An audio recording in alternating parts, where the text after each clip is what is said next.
दोषी को फांसी दि जाओ ममिता को न्याय दाबी में राजरास्ता को ओह्लैला बजरंगी दल। कोलकातार आरजीकर मेडिकल कॉलेज रे महिला डाक्तर को दुष्कर्म पर हत्या घटना समग्र देश में निंदा प्रतिवाद स्वर उठी।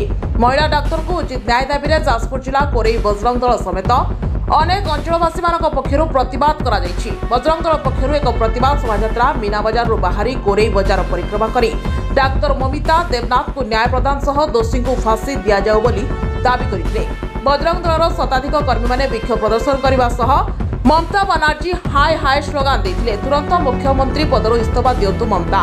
जो सरकार रे नारी सुरक्षित रहांती सेठी से सरकार रहिबा आदौ उचित नै। मोहिरे डॉक्टर तांको मेडिकल रेप करा गला ताले आमे भारत नारी रहिबु केमिति, आमे साधारण नारी बंचिबु केमिति हम एई भारत वर्ष रे। जदि तांकर सरकार ठीक ना ताले से सरकार इस्तीफा दे दियंतु।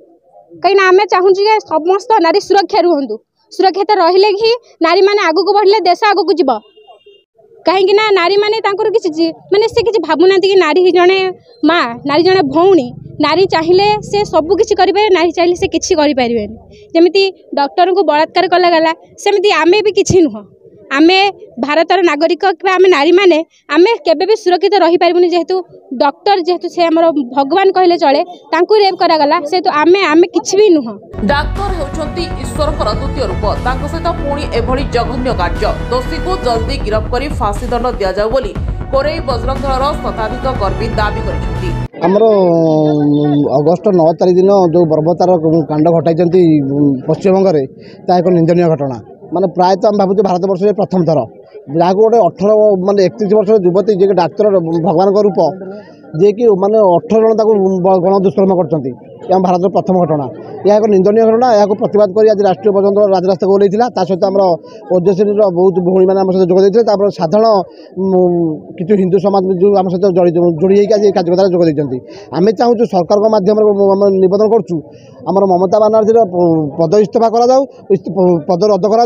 ममता बनर्जी पदर इस्तीफा दिंतु। आ जो मैंने गण दुष्कर्म कर जघन्य कांड घटाई से फांसी तो मुझे भावुँ कम हम मैं अति निर्मम भाव हत्या करा जहाँकि मैंने गोटे अति निंदनीय घटना।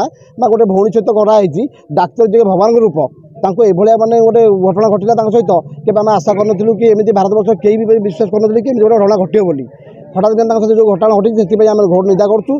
आम चाहूँ ममता बनर्जी पदर इस्तीफा दिंतु। तुरंत से खोजिकी अरेस्ट करा फांसी घुंटर झुला दि जाऊ। जाजपुर सुनील ओझा का रिपोर्ट, स्वतंत्र न्यूज।